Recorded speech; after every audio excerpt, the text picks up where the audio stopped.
retired Commander at Large, Gregory Bovino. Welcome in, sir. Good to have you today. Bianca, thanks for having me. It's good to see you again. Yes, great to have you. And I think what I'd like to begin with is the changes at DHS. And we called that a flashpoint there.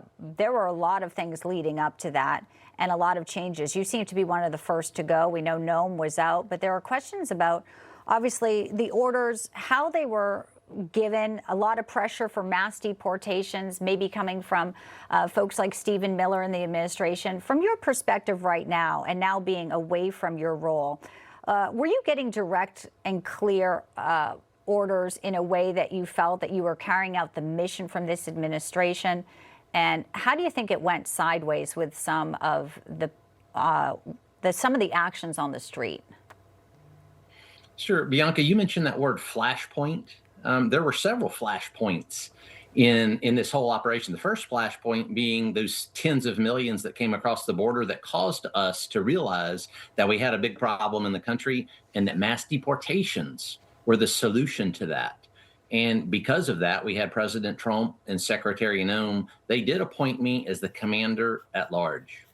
And you have to remember, being appointed as commander at large meant that there was some vacuum. There was something not being done there to deal with mass deportations. That's why I was put in there, is to carry out those mass deportations, to start that mass deportation operation.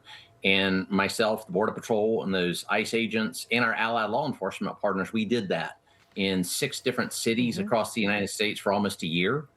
And you asked what what the legacy of that was, and what's became of that, and the orders given, and were we in lockstep? Absolutely, all the way. I was in lockstep with my superior there, Kristi Noem. Again, best secretary I've ever worked for, hands down. And then also President Trump. He was voted in based on immigration being one of the defining issues, and we carried that out. We carried out those mass deportation orders. And, as to what happened there at the end, go ahead. I also want to underscore, too, I mean, before Minnesota, you were dealing with protesters, as I mentioned, last summer in California. And there were other cities where there were not as much, heat, I think. But you had a death threat coming from a man. He was a Latin Kings member, Juan Espinoza Martinez. He offered a bounty on your head. So you were out there working with that. You were very vocal on social media. Now, that man was later found not guilty. But talk to us about how it was out there, as you mentioned, trying to do the job, do the directive of this president after years of open borders, and knowing that you yourself had a target on your back. And obviously, a lot of the left-leaning media wanted to talk about, for example, your clothing, your social media. Did you ever feel like you had a chance to win over some of those critics? Sure. I think that when we talk about winning over critics and what we did there in those cities, I think the numbers speak for themselves. Tens of thousands of deportations by the Border Patrol and the ICE agents. That took place in all those cities, just as directed and just as ordered by Mom and Pa America, the taxpayer. So we did do that. As far as winning over critics, actually, I do think that there were many that were won over once they saw what we were doing and what the positive effects were in every single city that we were in, whether it was an easier commute to work, or a smaller line in the emergency room, or no crime committed by illegal aliens while we were in those cities conducting mass deportation operations. I think a lot of people got a taste of what it could really be when we deport folks that should not be here, those folks that came in by the millions. So definitely, I think we won many over. However, Bianca, one thing that I'd like to underscore for your viewers here is we still have the Chuck Schumers out there. We still got those naysayers that say some very terrible things about the U.S. Border Patrol and law enforcement in general. And when I heard Chucky Schumer say that yesterday, it sent a chill up my spine, because what Chuck said was eerily reminiscent of what we heard from anarchists and rioters out on the street. That same type of a feeling hit me all of a sudden. And Bianca, well, let's play that. Yep. Let's play what Chuck Schumer said so people can really have it hit home.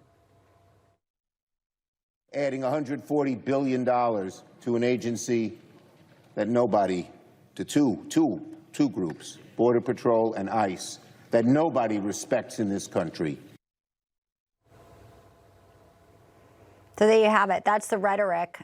You said it tracked with what you would hear.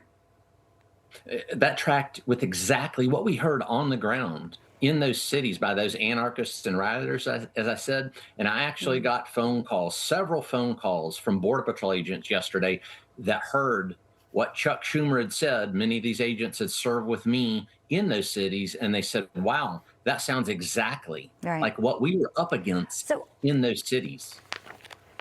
I think it's important to note, I mean, obviously there are horrific people that are doing unimaginable crimes against innocent children, illegals here. There was an arrest of a 20-year-old Mexican national assaulting a 13-year-old boy. So many of innocent Americans have died at the hands of illegals who shouldn't have been here. And all of your work in other cities, Minnesota seemed to be something, though, that changed sort of not only the face of DHS, if you will, Greg, but kind of a softening. They put Homan in, and it seemed to tamper down some of the flames. Why do you think that was? And do you think that was the right move? Why do you think you weren't able to stay in that position if you were being effective, if these were the worst of the worst? And is there anything you would have done differently? Sure. As far as Minnesota, we got to Minnesota a bit late, and a lot of those operations were already established, those targeting worst of the worst. You have to remember, when the Border Patrol goes in, that's sort of the Marine Corps of federal law enforcement. That's total spectrum immigration enforcement. And we came to Minnesota while those operations were already going on. We were only supposed to be there a couple of days to give ICE a hand and really hit some of those hard parts of the city. Then the Renee Good shooting happened just before we landed. We were actually still in the air, and then that changed everything. Then we were there on a more permanent basis. But when we hit a city or a geographic region, we have a plan in place, the U.S. Border Patrol, to take care of those anarchists and rioters, generally from day one. That's why you didn't have as many problems, say, in L.A., Chicago, New Orleans, Charlotte, or any of the other places. So it was a deployment timing. We did in Minnesota. It was a deployment timing. Any thoughts or anything you want to tell our audience about things that maybe you could have done differently, you wish you had done differently, you wish you went differently, or are you happy and satisfied with everything on the record where it goes today, Gregory? Obviously, you've dedicated your entire life to the mission here to keep Americans safe, and obviously not being in the position anymore, I'm sure you're looking at it with a different perspective on how it all went down. Absolutely. I wish I'd done things differently. There's still 100 million illegal aliens here in the United States that are still killing American citizens, raping and maiming. They need to go. So if I had something to do different, I would have brought on those follow-on forces even quicker. That was one of the plans and one of the strategies we had post Minnesota, was to bring massive forces into the fight and really take it to the illegal aliens, the transnational criminal organizations in earnest. You hadn't seen anything yet. And I wish I had done that sooner. Obviously, I can armchair quarterback this now a lot easier than then, but I would have went harder sooner with a lot more individuals in the fight taken to the bad guys. Well, obviously, we know there was challenges when it comes to people.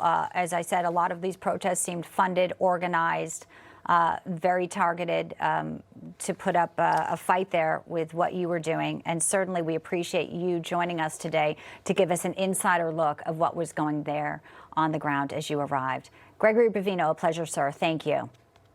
Thank you.